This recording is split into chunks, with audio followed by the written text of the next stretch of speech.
गोकुलवासी। तो भगवान भी विचार करते हैं द्वारिका में आज ग्रहण लग गया है तो हमको तीर्थ यात्रा में जाना चाहिए। सभी द्वारिका वासियों को लेकर के भगवान कुरुक्षेत्र पहुंचे। भगवान की उम्र है 111 साल की। 11 साल के वृंदावन से गए थे, मथुरा गोपियों से कह के गए थे कि 3 दिन में आ जाऊंगा मैं, और 100 साल हो गए हैं भगवान आए नहीं। तो आज 111 साल की भगवान की उम्र है। ग्रहण लगा तो वहां सभी द्वारिकावासी मथुरावासी आपस में मिले, बड़ा उत्सव हुआ। नंद बाबा और वसुदेव जी, नारद आदि देवता लोग भी आए हैं। तो उनसे पूछा महाराज, नंद बाबा पूछते मेरी मुक्ति कैसे होगी। वसुदेव और नंद बाबा प्रश्न पूछते हैं, नारद जी मनुष्य की मुक्ति कैसे होती है। तब बताया कि मनुष्य की मुक्ति का उपाय तब है जब वह अपना संपूर्ण भार भगवान में छोड़ देता है, भगवान का ही स्मरण करता है, तभी मुक्ति होती है। पुत्र का स्मरण करे मुक्ति नहीं होती है, धन का स्मरण करे मुक्ति नहीं होती है, अपने पद का स्मरण करे मुक्ति नहीं होती है। क्योंकि ये पद क्या है, ये पद क्षणिक है। आज कैसे कैसे इस पद पर बैठ गए हैं और कैसे कैसे चले गए हैं, सदा रहने वाला है पद थोड़ी है।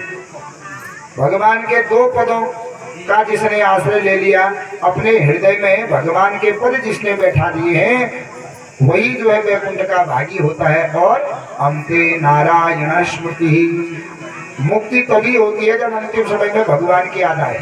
कर्म ऐसा ही करना चाहिए जिससे अंतिम समय में भगवान की याद आए, वही श्रेष्ठ कर्म है।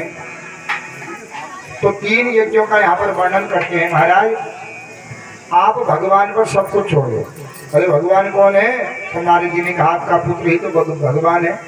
तो वसुदेव जी को क्या हो गया, अरे ये तो मेरा पुत्र है, कहाँ भगवान है। थोड़ा अपना तो लग गया ना, अपना तो लग गया।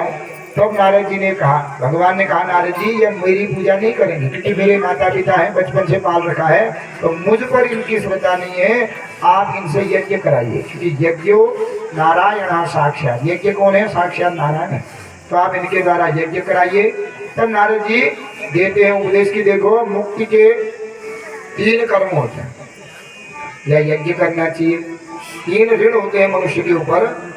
जब तक उन 3 ऋणों से मनुष्य पार नहीं होता तब तक मुक्ति मिलना दुर्लभ होती है। तो महाराज ये 3 ऋण क्या है, वसुदेव जी पूछते हैं। तो नारद जी कहते हैं पहला है देव ऋण, देवताओं का ऋण, दूसरा है ऋषि ऋण, तीसरा है पितृ ऋण। तो महाराज ये ऋण क्या है, ऋणों की व्याख्या करते हैं। तो नारद जी कहते देखो भगवान ने हमको शरीर दिया, आंख दी देखने के लिए, कान दिए सुनने के लिए, चलने के लिए पाँव दिए, शरीर दिया। और भगवान ने रोशनी दे दी, सूर्य की रोशनी। वायुदेव हमें हर समय वायु दे रहे हैं। जल देवता हमको प्यास दूर कर रहे हैं, हमको प्राण दे रहे हैं। पृथ्वी भोजन दे रही है, अपना सहन भार सहन कर रही है। तो हमारे ऊपर क्या है, ये देव ऋण है। हम लोग घर में लाइट जलावे हैं तो हर महीने बिल देना पड़ता है ना।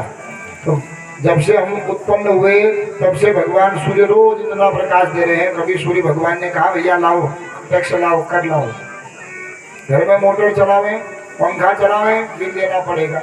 लेकिन वायुदेव वृक्ष के नीचे बैठ जाओ कोई बिल नहीं, कुछ नहीं, वायुदेव हमको प्राण वायु दे रहे हैं। तो ये देवताओं का हमारे ऊपर ऋण है।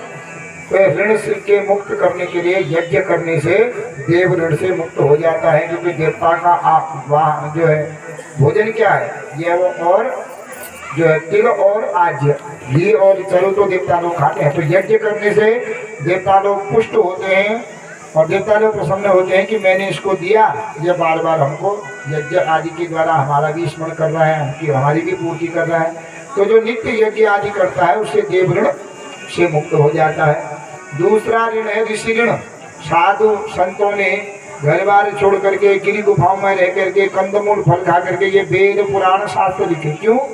मनुष्य के लिए धर्म क्या है, अधर्म क्या है, पाप क्या है, पुण्य क्या है, सुख क्या है, दुख क्या है, कौन से कर्म करने से सुख मिलता है, कौन से कर्म करने से दुख मिलता है। तो वेद पुराणों में उन्होंने लिख दिया है हमारे कल्याण करने के लिए। तो हमारा धर्म है इनका अध्ययन करें। अध्ययन अगर नहीं करते हैं तो सत का संग करें, जो वेद पुराणों को जानता है, जहाँ पर भगवान की कथा होती है वहाँ जाकर के सेवा करें, उन कथाओं को श्रवण करें, जीवन पर उतारें। ऐसा करने से ऋषि ऋण मुक्त हो जाता है। और तीसरा है पितृ ऋण। ये पितृ ऋण क्या है? माता 9 महीने गर्भ में रखती है, पिता घर बार छोड़ करके पैसा कमाने हमारी तृप्ति के लिए घर बार छोड़ करके खुशियों को छोड़ करके दूर जाते हैं और स्वयं दुख भोग करके हमको सुख देते हैं। माँ स्वयं गीले में सोती है, बच्चों को सुखी में सुलाती है। तो ये पितृऋण है। तो पितृऋण से मुक्त कब होता है? जब माता पिता बूढ़े हो गए, चलने की शक्ति नहीं रही, देखने की शक्ति नहीं रही, तो उनकी सेवा करनी चाहिए। जैसे बचपन में माता पिता ने हमको पाल रखा है, हमारा धर्म है, माता पिता बूढ़े हो गए तो उनका सेवा करना हमारा धर्म है। और मर गए तो उनकी क्रिया आदि करना, परलोक की सदगति के लिए समय समय पर उनका तर्पण करना, श्राद्ध करना। ऐसा करने मात्र से ही मनुष्य पितृऋण से भी मुक्त हो जाता है। तो वसुदेव जी कहते हैं महाराज श्राद्ध तर्पण में करता ही हूँ, माता पिता की सेवा मैंने की ही, तो पितृऋण से मैं मुक्त हूँ। वेद और नारद जी कहते हैं आप ज्ञानी है ही, वेद पुराण शास्त्र के अध्ययन भी किया है, अध्यापन भी किए, जो है सुना भी है आपने, तो आप ज्ञानी है ही, पर आपने अभी तक कोई यज्ञ नहीं कर रखा है। आप यज्ञ करो और उसी यज्ञ के द्वारा आपको वैकुंठ की गति प्राप्त हो जाएगी।